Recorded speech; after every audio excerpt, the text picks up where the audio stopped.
Bonjour mesdames, bonjour messieurs. Je vous présente aujourd'hui M. Benoît Prince. Benoît est directeur de la maison de thérapie Victoriaville-Arthabasca, qui est située sur le territoire ici de Victoriaville. Il a accepté mon invitation à venir faire lever l'aurore dans cette émission Appel de l'aurore.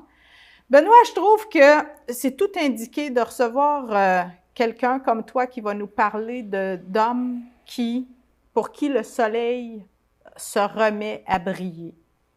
Parce que c'est un peu ça que tu fais à la maison de thérapie. Bienvenue à cette émission.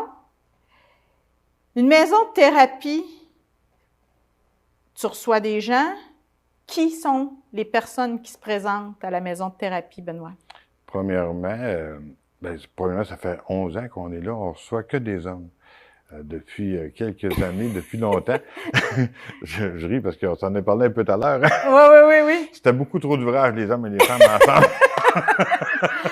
En fait, la thérapie, c'est pour un problème de substance, essentiellement. Alcool, drogue, médicaments. Ça, c'est ce qu'on voit, la pointe de l'iceberg. Le problème de la maladie est plus en dessous. Je dis toujours que si le Titanic avait pogné juste ce qui sortait de l'eau, il n'aurait pas coulé. C'est ce qui est en dessous qui l'a fait couler. C'est un peu le même principe. Fait qu'on vient traiter, bien entendu, pour une thérapie qui va durer entre 3 et 6 mois. On vient traiter un paquet de choses, dépendance affective, dépendance sexuelle, dépendance au jeu, et tous des problèmes affectifs qu'on peut avoir, l'impulsivité, l'agressivité. Bon, on fait le tour, là. D'où la nécessité de se concentrer, hommes, femmes. Pourquoi vous êtes juste des hommes? Parce que c'est plus vrai, parce que c'est plus simple, parce que... C'est plus facile. C'est plus facile. C'est plus facile, autant d'un côté que de l'autre. Ça, c'est ma façon de penser, puis je pense que j'ai une pas pire expérience. Pas beaucoup, mais un petit peu. Mais tout ça pour dire que, tu sais, si tu mets une gang de filles ensemble, ça va être plus vrai que si tu vas mettre un gars au milieu. Parce qu'il y a le jeu de la séduction tout le temps. Qui part. Qui veut pas. Puis l'inverse, autant un groupe de filles. Donc, quand tu arrives en atelier, parce que la thérapie, c'est du one-to-one, c'est-à-dire le gars va toujours rencontrer son intervenante pour une rencontre régulièrement, en one-to-one, mais il y a aussi la thérapie de groupe. Tout le monde ensemble. Fait que là, si tu es plein de masse, si tu te gardes des réserves, si tu veux pas parler des vraies choses parce que tu as d'orgueil ou peu importe les raisons, tu es en séduction, c'est pas bon. Tu vas en thérapie pour une durée qu'il va durer chez nous, c'est entre 3 et 6 mois. Tu t'en vas prendre soin de toi pendant 3 ou 6 mois. C'est pas le temps de commencer à garder des réserves puis à dire « Ah non, ça, je dirais pas ça, je veux y plaire. » Non, on met tout sur la table puis on travaille avec. C'est ça, la thérapie. Oui. Grosso modo, c'est ça. Tu mets tout sur la table. On essaye. On essaye de faire mettre... Tu sais, les gars... Tu sais, les filles, normalement, je veux pas avoir de préjugés, puis je veux pas avoir du vieux bonhomme. Mais dans les faits, là, c'est que souvent, les gars, on a plus de difficulté à exprimer nos émotions. Oui. Nous, on va beaucoup les apprendre à ça. Tu vois ça en thérapie? Oui. Ah oui, puis je vois ça dans ma vie, je vois ça dans ma vie personnelle. Aussi. Mettre des mots sur des mots. Tu sais, moi, là, je le dirais pas, mais tu sais, c'est pas une émotion, ça, là. Je vis la colère, je suis en insécurité, j'ai peur, je suis dans l'angoisse. Tu sais, trouver le bon mot. Trouver les bons mots pour être capable d'exprimer correctement. Puis d'être capable de le dire à l'autre ou à quelqu'un d'autre, d'être capable d'en parler. Juste d'en parler, là, c'est déjà un exploit en soi. Après ça, il faut faire de quoi avec, là, mais juste apprendre à en parler, juste apprendre à l'identifier. Trouver le bon vocabulaire. OK. Alors ça, c'est une partie de la thérapie. Qui vient chez vous, Benoît, pour faire une thérapie? Qu'est-ce que ça prend? Est-ce qu'il y a des critères? Bien, comment vous les sélectionnez? Il faut avoir probablement un problème de consommation. OK. Ça, c'est la première des choses. Au niveau des âges, le plus jeune que j'ai eu, il avait 18 ans et 2 semaines. Ah oui. Et le plus âgé qu'on a eu, de mémoire, il avait 71 ans quand il est rentré au centre. Quand même? Oui, quand même. À 71 ans, on peut entreprendre une démarche de thérapie? Il n'y a pas d'âge. Il n'y a pas d'âge. La personne la plus âgée que j'ai vue, de mémoire, elle avait 75 ans quand elle a arrêté de consommer. Et elle est décédée à 82 ou 83 ans d'autres choses. Là. Puis il disait toujours, cette personne-là, que les plus belles années de sa vie ont été entre le temps où il a arrêté de consommer et le temps qu'il est décédé. Il est décédé d'une maladie, je pense que c'est du cancer. Bien, peu importe, c'est pas important. Fait qu'il n'y a pas d'âge. Il n'y a pas d'âge qui se reprend en main. ce que tu veux dire, c'est qu'il n'est pas décédé de cette Non, maladie-là. il n'est pas décédé tout seul sous chez eux. T'en connais? Ouais, quelques-uns. Ça fait quand même, au-delà de 25 ans, j'ai déjà arrêté de consommer. Là. Moi, ça fait Parce 32 que toi-même, tu as un passé de consommation. Oui, ça fait 32 ans que j'ai arrêté de consommer. Ça fait 32 ans, il n'y a pas longtemps. Là. Félicitations. Oui, mais merci. Mais ça ne se fait pas tout seul. Tu sais. Un jour à la fois. Un jour à la fois, pas plus. Ça va être de l'aide des gens autour de moi. Ça nous prend ça. Là. Qu'est-ce qui a fait un jour, Benoît, que tu as commencé à consommer, premièrement? Oh, la plupart des gens... Non, je vais parler de moi. Oui? Moi, j'ai commencé à consommer vers l'âge de 12 ans parce que la vie que je vivais à cette époque-là, pour moi, ça n'avait pas de sens. Peut-être que je n'aurais pas consommé, je serais peut-être mort aujourd'hui. Fait que ça m'a permis de fuir la réalité. Ah oui, OK. C'est ça. C'est souvent ça qui se passe. Ce que tu vivais... C'était invivable. Okay. Je ne rentrerai pas dans les détails, là, non. Mais ce que je vivais, c'était invivable.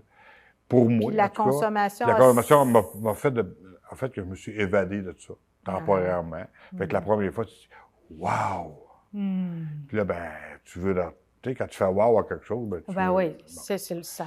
Tu veux répéter l'expérience. Ça avance. J'ai eu du plaisir à consommer. J'étais un gars de party, j'étais un gars de fun, un gars de gang. J'ai fait des méchants coups, mais tu sais, c'est pas si pire que ça. Tu sais. Mais jusqu'à un moment donné où ça l'a dit, là, ça marche plus. OK. Qu'est-ce qui a été le déclic? Ça marche plus. Dans mon cas, en moi, parce que ça nous prend tout un mur. Ça prend un mur? Un mur. Ça prend... Tu sais, là, les gens disent, faut-tu absolument que je l'atteigne?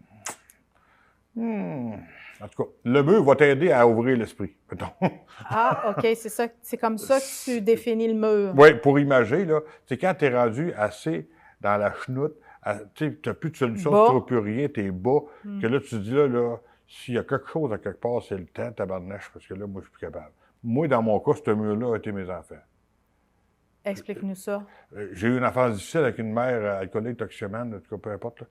Mais tout ça pour dire que je voulais pas faire vivre ça à mes enfants. Puis un jour, j'ai comme pris conscience que les enfants étaient jeunes.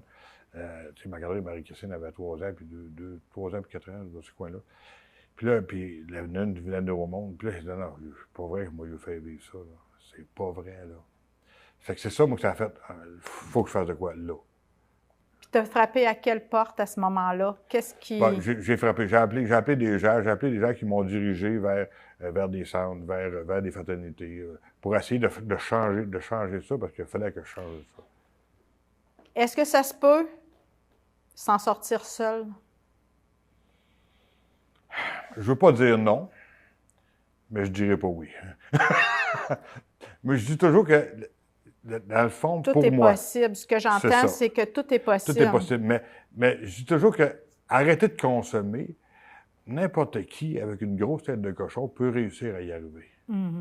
Mais rester arrêté puis être heureux, c'est là que ça se passe.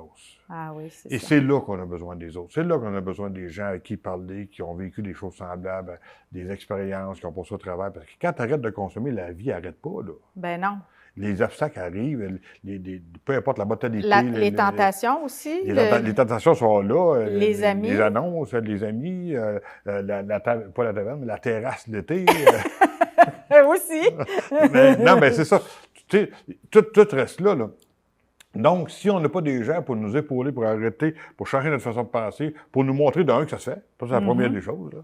Montrer que ça se fait. C'est pour ça que tu parles encore de ton rétablissement à toi, Benoît? Régulièrement. J'en parle encore à mes gars. Moi, je dis mes gars, là, ben... Oui, et les femmes aussi. Oui, mais au centre, ça peut donner une idée à quel point j'ai à cœur, là. Mes gars. C'est mes gars, là. Tu sais, je vais y voir, j'enseigne encore, une fois de temps en temps, je donne des ateliers, je vais y voir, je les rencontre régulièrement. Quand ça ne file pas, ils peuvent me voir, ils savent tout, ils peuvent tous me faire une requête et me voir. Ça, moi, c'est... Parce que quand tu décides de tourner le dos à la consommation, souvent, c'est parce que ta vie, ça a été ça pendant un bon moment, ben oui. Un bon laps de temps. Oui.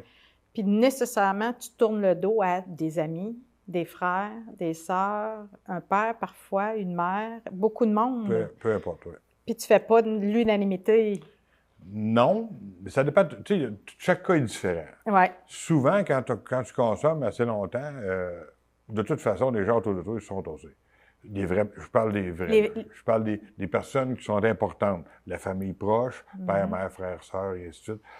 Eux autres vont savoir. Tu sais, souvent, tu as brûlé, tu as tellement menti, tu as tellement. Parfois je t'ai posé volé. des mots. Ouais, volé. Mais tu sais, manipulé. Puis, tu sais, là, à un moment donné, comme là, Stan. Tu sais, ça aussi, des fois, c'est un déclencheur. Tu sais, pour certains, c'est un déclencheur. Mon père m'a poussé, il m'a nié. Ben oui, puis je suggère fortement à certains pères de le faire. Oui, c'est ça. Oui, hein? Tu sais, couper les vivres à un moment donné, là. Oui, parce qu'il y a beaucoup de manipulations possibles, oui, de l'extorsion. C'est inconscient, là. Ouais. Ça, c'est pas des mauvaises... On n'est pas des mauvaises personnes. Mais cette maladie-là est tellement forte que ça n'arrête pas, là. Tu sais, c'est une obsession qui est tout le temps là, là. Obsession mentale doublée d'une allergie physique qui est tout le temps là. Puis en dedans, on est mort. J'ai arrêté de consommer, j'avais 27 ans. Puis tabarnache, je me sentais comme vide en dedans. Même si j'avais une femme, j'avais 3 enfants à cette époque-là, j'avais une maison, j'avais une compagnie. J'étais pas dans la rue, c'est un banc de Pâques, moi, là. Non. Mais en dedans de moi, j'étais mort. J'avais plus de but, plus d'objectif. Je pensais plus être capable de me sortir de ça. Avais-tu l'impression de tourner en rond? Ça faisait longtemps que je tournais en rond. Ça faisait longtemps. Je te dirais, ça faisait à peu près 5 ans que je tournais en rond. J'avançais pareil dans la vie parce que j'étais un gars fonceur. J'ai parti à mon compte, j'ai tout à mon compte. Tu sais, j'avançais pareil, mais à l'intérieur de moi, des buts personnels, l'être que je suis était mort en dedans. C'est tout simple que ça. Fait que, tu sais, ça prend ça pour nous. Voilà, ça se voit. Là, ça prend de l'entourage. Ça nous prend de l'entourage. Il faut faire le vide. Nos amis, bien entendu, nos amis qui restent, bien souvent, c'est pas des amis, c'est des connaissances, c'est des gens de consommation. Puis je dis pas que c'est pas des bonnes personnes, ça n'a pas rapport. Mais quand tu arrêtes de consommer, à un moment donné, tu as un choix à faire. Il faut que tu fasses un choix. Souvent, ils sont seuls, remarque. Oui. Tu n'es plus dans le beat, tu n'es plus dans la gang, tu es Moi, plate. je suis devenu un bloc. J'étais un gars hot, je suis devenu plate. Oui. C'est correct. Oui, c'est correct, mais en même temps, ça doit être dur pour toi, ça doit avoir été quand même confrontant. Non. Honnêtement, non. Non? Non, j'ai fait des choix, je les ai assumés. Puis quand j'ai arrêté de consommer, moi, c'était clair, net et précis pour moi. Que tu ne retournais pas là. Que si je retourne là, je vais mourir. Ah bon? Pour moi, c'était clair. Parce que souvent, on dit ça, hein? L'issue, la sortie, c'est la thérapie, souvent. Prison. La prison. La folie. La folie. Et la mort. Ou la mort. Et malheureusement, j'en ai trop vu mourir. T'en as vu? J'en ai vu mourir. Ah, j'ai pas assez de mes doigts, là. Donc, on va en thérapie parce qu'il y a un éveil, il y a une ouverture, on frappe un mur. Qu'est-ce qu'on trouve en thérapie? On trouve des outils. Quels sont les ingrédients? Oui, les outils, les ingrédients. Tu sais, on est quand même 18 personnes qui travaillent là, dont 16 à temps plein, là. Fait que, tu sais, on est là pour toutes les personnes. Tu travailles pas en thérapie, en maison de thérapie, si tu l'as pas vécu ou personnellement, ou tu as des connaissances, ou tu as vécu de proche, ou, tu sais, là, parce que tu peux pas comprendre comment ça se passe. Si tu l'as vécu dans ta jeunesse, ou tu l'as vécu par un autre, tu n'as pas d'affaire à avoir eu des problèmes toi-même. Non. Mais en plus de l'étude, parce que l'étude, c'est une chose, mais tu ne te diriges pas vers ce domaine-là. Normalement, si tu n'as aucune connaissance là-dedans, ça arrive, mais c'est plutôt rare. Normalement, tu as été affecté à quelque part. Donc, tu sais de quoi tu parles, tu t'assieds avec les gars, tu les comprends, les gars se sentent compris. Ça, c'est l'ingrédient qui est le plus important. Quand ils arrivent, là, ils ne sentent pas que c'est des martiens qui arrivent sur Terre. L'empathie. Avoir énormément d'empathie. Énormément. De l'empathie, de la compréhension, de l'attention, de l'écoute. Ça, c'est les ingrédients qu'on va leur donner le plus possible quand ils arrivent. Ils arrivent pourquoi? Comment? Qui les envoie? Bien, c'est toute une décision de leur part. OK. C'est toute une décision de leur part. C'est-à-dire toutes les personnes qui rentrent chez nous ont pris le téléphone ou ont demandé à quelqu'un, peu importe, mais ils ont pris contact avec nous autres pour qu'on puisse les évaluer pour rentrer. Peu importe. Tu sais, il y en a, tu sais, des fois, j'entends, on a des judiciarisés qu'on appelle. Tu sais. C'est quoi ça, des judiciarisés? C'est ça. On a des prévenus. C'est des gens, pour la plupart, qui sont des accusations, qui ont vécu une chose. Genre, la personne qui a fait 5 ballons qu'elle pète. Oui. Ça se peut qu'à la 5e ballon, quand elle va se faire arrêter, là, elle va le juge va lui recommander. Le juge va dire, là, tabarouette, il y a quelque chose qui ne marche pas, là. Tu vas rester en dedans à la escousse. Puis là, ça peut être, tu sais, des fois, se retrouver dans les barreaux. Ça peut être le mur. Oui, ça peut être le mur. Se retrouver devant le juge, ça peut être le mur. Tu sais, il n'y a pas de... Malheureusement, des fois, ça prend des murs plus gros, mais tu sais, on espère que ça ne soit pas plus grave que ça. Puis là, à partir de là, il dit, ah, t'as peu, là, moi, il y a un réveil qui se fait, il parle à son avocat. Fin de suite, il appelle au centre, on l'évalue. Puis là, nous autres, on fait une lettre qui dit qu'on accepte cette personne-là. L'avocat du gars part avec cette lettre-là, va voir M. le juge, demande à M. le juge la permission que son client vienne faire une thérapie. Donc, c'est pas un détenu, c'est pas... Non. C'est eux autres qui ont demandé pour nous faire une thérapie. Puis, après ça, ils rentrent chez nous pour 3 mois aussi. Puis là, c'est à vous autres. Nous autres, à trouver la faille qui ça va faire que ça va allumer. Il y a une faille. Ouais. Tu appelles ça la faille? Moi, j'appelle ça une faille. La porte d'entrée? Oui, parce que dans le fond, moi, quand j'ai arrêté, là, j'avais 27 ans. OK? Je sais pas si tu me vois un peu, puis je suis pas trop manchot. puis j'avais plein de colère en dedans de moi. Oui. Fait que s'il avait essayé de me rentrer dedans, de me confronter, là, ça aurait explosé. Je les aurais tout arraché la tête, puis ça aurait arrêté là. Sais-tu ce qu'ils ont fait avec moi? Vas-y. Ils m'ont pris dans le bois, ils m'ont fait un câlin, puis ils m'ont dit « On va t'aimer tant que tu t'aimeras pas. » Ils t'ont jeté à terre, ils t'ont... Désarmé complètement. Désarmé. Complètement. À partir de là, moi, j'ai ouvert, puis j'ai dit « Oui, je m'en vais, je fonce. » Après ça, ils m'ont parlé d'un paquet d'autres affaires. Mais la première affaire, tu sais, il faut s'ajuster. Moi, des fois, il y a des gars qui sont au centre, là, puis moi, j'aime ça taquiner. Oui. Mais quand je taquine, souvent, il y a des pics. Oui. Puis il y a des pics que je vais dire devant tout le monde, mais qu'il y a de la personne concernée qui va le savoir. Pourquoi je fais ça, tu sais. OK. Mais c'est fait exprès. Ouais. Mais c'est jamais méchant, c'est jamais... Mais c'est juste pour faire prendre des prises de conscience. Pour que le feu prenne, comme tu dis? Oui, mais il faut que la personne prenne conscience. Tu sais, là, il n'y a aucun changement dans la vie qui se fait si tu n'es pas conscient. Aucun. Il faut que tu prennes conscience. Après ça, il faut que tu prennes une décision. Ensuite, il faut que tu passes à l'action. Et le dernier ingrédient, persévérance. Persévérance. Il faut que tu persévères. Peu importe ce qui se passe, à partir du moment où tu as décidé, tu as fait tes étapes, il faut que tu persévères. Combien il y en a qui vont jusqu'au bout de la thérapie? Y a-t-il une espèce de statistique? Il y en a qui doivent partir avant la fin? Il y en a qui partent, il y en a qui quittent, il y en a qui décident de quitter parce que c'est trop dur, c'est trop confrontant. Même si on n'a pas confrontation du tout, là, mais c'est confrontant de se regarder dans le miroir. Puis c'est confrontant ça peut être aussi de comprendre. Ennuyant. Oui, mais c'est surtout confrontant. Pour vrai, là, c'est confrontant de se dire que dans ma vie, là, j'ai récolté ce que j'ai semé. Je suis le résultat de mes décisions, de mes indécisions, de mes actions ou de mes inactions. C'est ça la réalité. C'est pas à cause de papa, maman, le frère, le soeur, la policier, Ça commence peut-être comme ça, le verbatim, là, tu sais, oui, on les amène vers excuses. ça. Oui, on les amène vers ça. Moi, le syndrome du c'est à cause au centre, ça ne marche pas, ça. C'est à cause de mon chum, c'est à cause de ma mère, c'est à cause de ça. Ça ne marche pas, ça. Ça a commencé comme ça, mais j'ai dit oui. C'est ça. Tu es la personne qui est responsable de sa vie. Moi, dans ma conception, à moi. Donc, on les amène vers ça. Prends tes responsabilités. Il y a des gens qui finissent pas. Il y a des gens qui c'est trop confrontant, ça devient trop difficile, qui vont repartir. Il y a des gens qui vont penser après un certain temps que je suis correct, j'ai tout compris, puis ça va bien. Souvent, en arrière de tout ça, il y a une ivresse mentale qui est cachée, mais on peut pas C'est quoi de l'ivresse mentale, Benoît? L'ivresse mentale, c'est de penser seulement qu'au beau côté de la consommation. Ah, OK, d'accord. Tu sais, là, puis cette ivresse mentale, ça va te faire penser juste le beau côté. Que tu as eu du fun, tu sais, comme moi, j'ai eu du fun longtemps, là.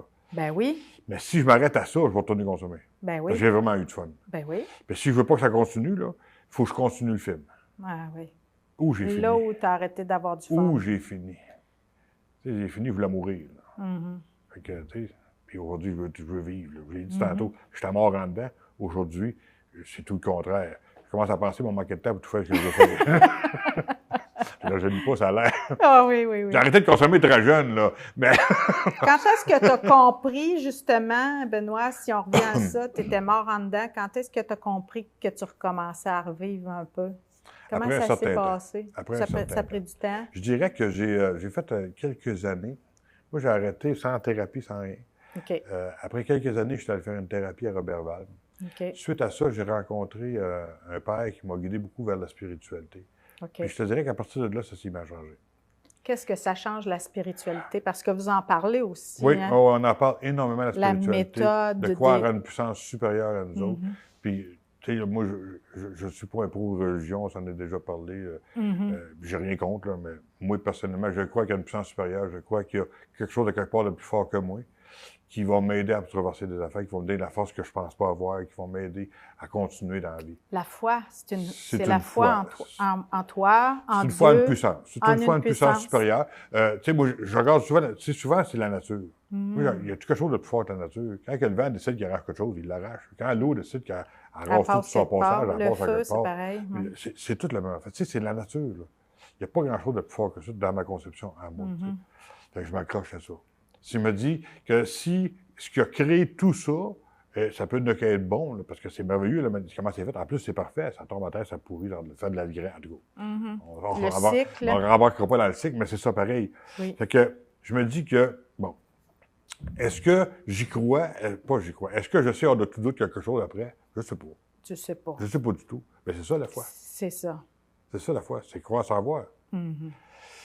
Je me dis que si le fait d'y croire me permet de vivre une vie qui est heureuse et utile et remplie de gratitude. Donne du fruit aussi.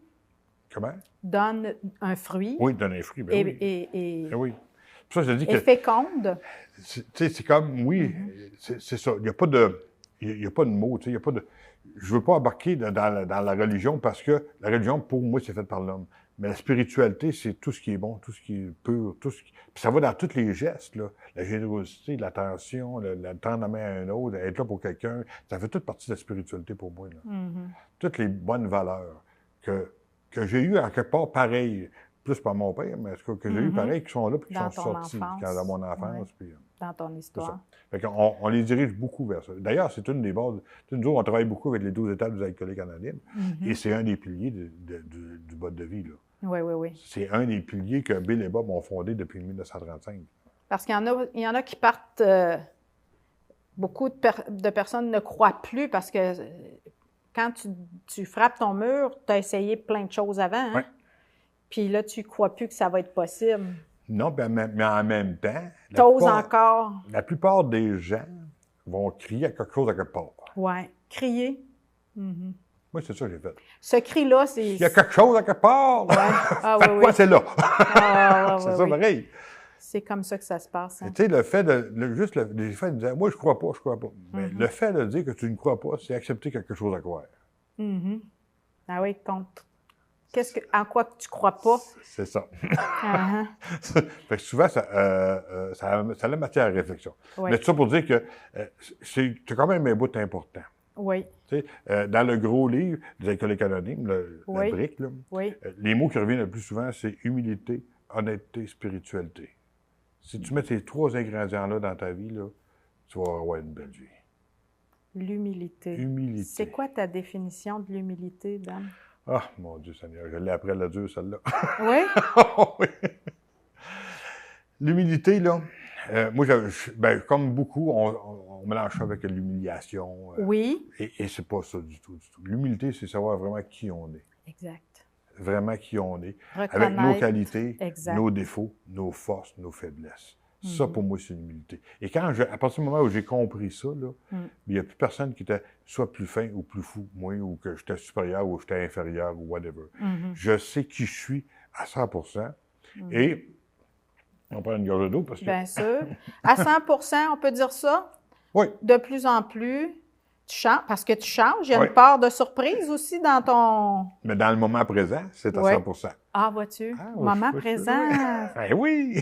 C'est un autre ingrédient. Je sais ce que j'ai fait, puis je sais ce que j'ai pas fait aussi. Oui. C'est important, ça. Tu sais, à partir du moment-là, là, ce que les gens pensent de moi, il devient de beaucoup moins important.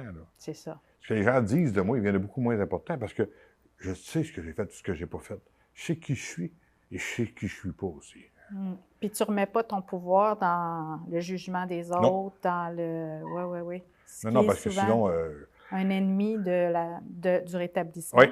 Puis sinon, là, honnêtement, je ne sais pas si j'aurais pas ça au travail, parce que, tu sais, quand tu es le moindrement au public, tu sais, j'ai fait 2-3 affaires au public, là, puis tu es souvent... Oui, tu es jugé. Tu es jugé. Tu es exposé. C'est ça. Quand tu t'exposes... Oui. Alors, il y en a qui finissent, la plupart, il doit y avoir une majorité de monde qui finissent parce que, le taux de réussite, Benoît. Dans les statistiques, tu sais, je ne peux pas dire le taux de réussite. Premièrement, on ne peut pas dire ça. Non. Parce que c'est quoi une réussite? C'est quoi? C'est exact. On a tout à fait. Moi, je pense qu'après 20 ans, on peut commencer à parler d'une réussite. Mais d'avoir été en thérapie... Juste d'avoir fait le cheminement. Exact. Est une réussite en soi. Bien sûr. Juste d'avoir fait le cheminement. Tu sais, on a environ, là, je suis mémoire dans les chiffres, mettons 65-70% des gens qui vont commencer, qui vont terminer la thérapie.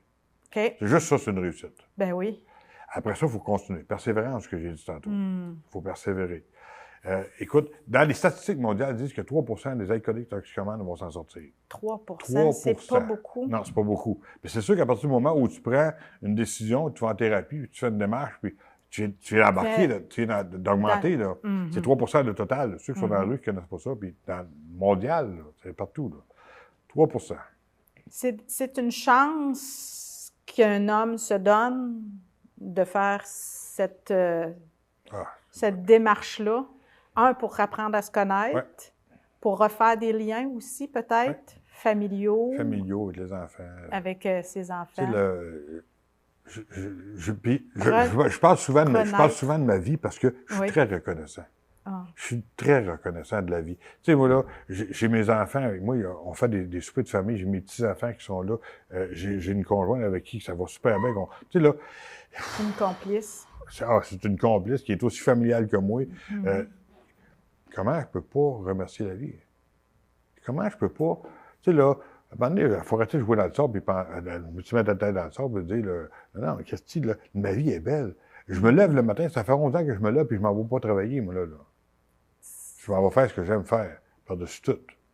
Je ne vais pas travailler. J'adore ça, j'adore aider les gens, j'adore le contact. Tu vois des hommes qui s'épanouissent, qui renaissent, qui ont toutes les raisons de remercier la vie aussi. Exactement. Très belle mission. Puis beaucoup me recontactent par Facebook. Là, je les vois. Par après, là, on se revoit. Sur 11 ans qu'on est ouvert. Justement, dernièrement, le premier gars qui a fini sa thérapie au centre, il y a 11 ans, je suis encore en contact avec. Quand même. C'est quelque chose, là. On voit que tu as envie et que ça te fait vivre aussi. Ah oui. Merci, Benoît. C'est déjà la fin de l'émission. Oui. Espérons qu'on a donné à certains peut-être le goût d'une démarche intérieure. Au moins, on vous a fait connaître cette belle maison qui sauve des vies, qui guérit. Merci, Benoît. À la prochaine. Merci à toi, Marie-Josée. Au revoir.